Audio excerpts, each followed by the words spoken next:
Okay, so in this tutorial, I'm going to give you guys some tips on how you could draw a crocodile, or you could actually, or even an alligator. It's pretty much the same thing. Well, for artistically speaking, all right, they have very similar physical characteristics. So we can, whatever we apply to one, you can draw the other. Okay, but I mean, they're animals that I like, so I always thought I would just do a tutorial on drawing one. These scary things. Now. Again, you know, of course, I'm sure you're expecting that I would show you how I kind of like basically simplify the forms, okay? Well, first of all, as I told you, it's very important to have a sense of like the proportion of something that you're drawing before you just go and draw it, okay? Always have a sense of like, you know, the overall proportion. So even if you're, say for example, let's have a sense, say this is like the body, and even if it's going to be in a distorted position, like it's going to be twisting or whatever it is, you know, it's still good to get an idea of like, you know, just a sense of the proportions of it. See, so, you know, it's very important to do that because you really feel the thing out, you know. So I'm like saying, okay, that's like a basic little guy there. I don't know, maybe this is like the body. You could say maybe the head is like a half or a third of the whole torso, and you know there's a little fleshy part right where the it's like the neck, right? The neck is this little fleshy part here, and we have the body here, and of course the mass of the tail. See, so this is just getting a feel of the proportion and where the various body parts are. Just like if you were drawing the body, it's the same thing. See, it's good to feel it out. Now, in terms of, let's start with the head. The head is pretty cool. Well, of course, with an alligator, it's like it's shorter, I think, and more rounded. And with a crocodile, it's like it has this long, narrow type of a feel to it. So I would use a form like this. Like, you know, it's like a tapering block. Basically, I'm using something like this. That's it. Right? So it's long and tapering out like that. Now, you know, again, also, it's also good to examine things you're going to draw, you know, just to get a feel of what they actually, they look like. So I found, like, when I look at the crocodiles, like, the snout has 3 curves, okay? And the last one ends like a line of, actually, they're like mini lines of balance. So it's like, you have the block, you have that. Once you have that, this is like the snout, right? We're going to draw one with the mouth closed, like that. Because basically the lower jaw is just pretty much the same form as the upper jaw, right? So you have something like that. And then I find like there are 3 divisions, 1, 2, 3, and they get increasing, like gradually larger, successively larger. So this one is like, you know, like that, see? And then this one is like that, see? And then this one is like that. See? So I pretty much used the block as a basis for getting the snout. And then it gradually, see how this is? It gradually increases upwards towards the eye. And the eye is generally seated right here.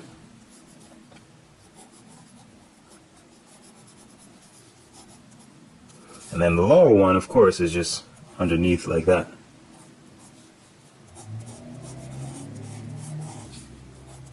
See? Of course, you can add the little textures and so on afterwards. And under here, you know, it has a little pouch. And then it goes right into the neck, which is pretty much, in my eyes, I look at it like it's a cylinder. It's like that. See? So if basically, if you're looking at this is the head, right? So you can use this. I find this to be very effective when drawing the head of a crocodile, that little form, like that. You know, because you can do it in that. And then the neck is like the cylinder, and then the body is really just like a bulging cylinder, really. It's really just a form like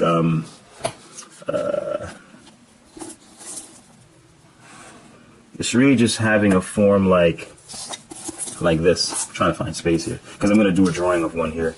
So it's like something like that. It's basically it. See? And then you have, of course, you have the little spines on the back. So it's good to have a sense of like using guidelines like this. See? So it's like a cylinder, but kind of like flattened. See? So it's like it's bulging out like this. Like that. Then you have the spines on top, you know. See? And then the tail is really just something like, just like the snout, but like a vertical one, like that. You see? Pretty much like that. That's how I envision it. And yes, of course, and that's the basic idea. Then you can, you know, you can twist it. So twisting it would have it look something like maybe like that.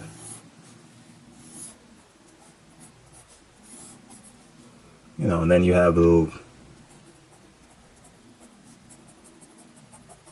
like that. See? Now, in terms of the scales, I think like what I'm going to do to draw the scale is like you pretty much just draw a little grid, see, like that, and then when you go in, then you can start putting it. And I wouldn't necessarily draw all the scales, you know. I think it's okay to just, you know, especially in the shadow areas, you know, you make them really deep valued, and then as you go up to the light, you can kind of like lighten it.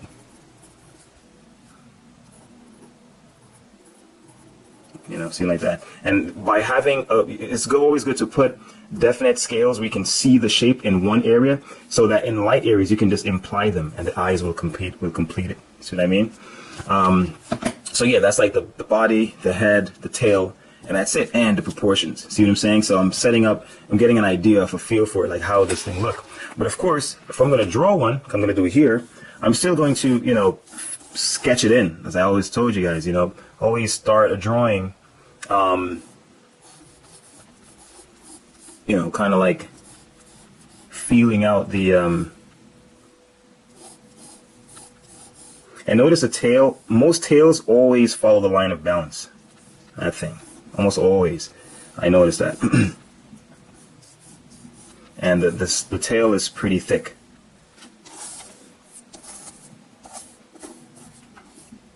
And the tail is pretty thick. So I'm just going to go in and start sketching it out now.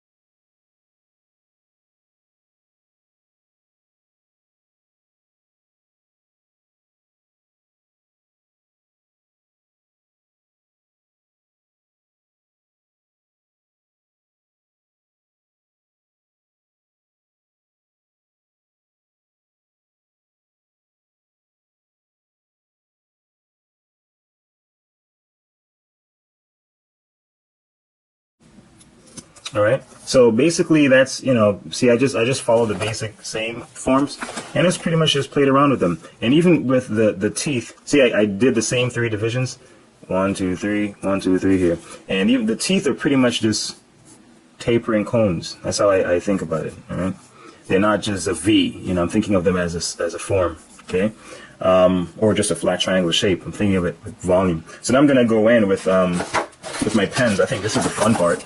And I'm going to use 02, 05, and 08. It's pretty much a small, medium, and large point. And this should be fun.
and I think that's basically it.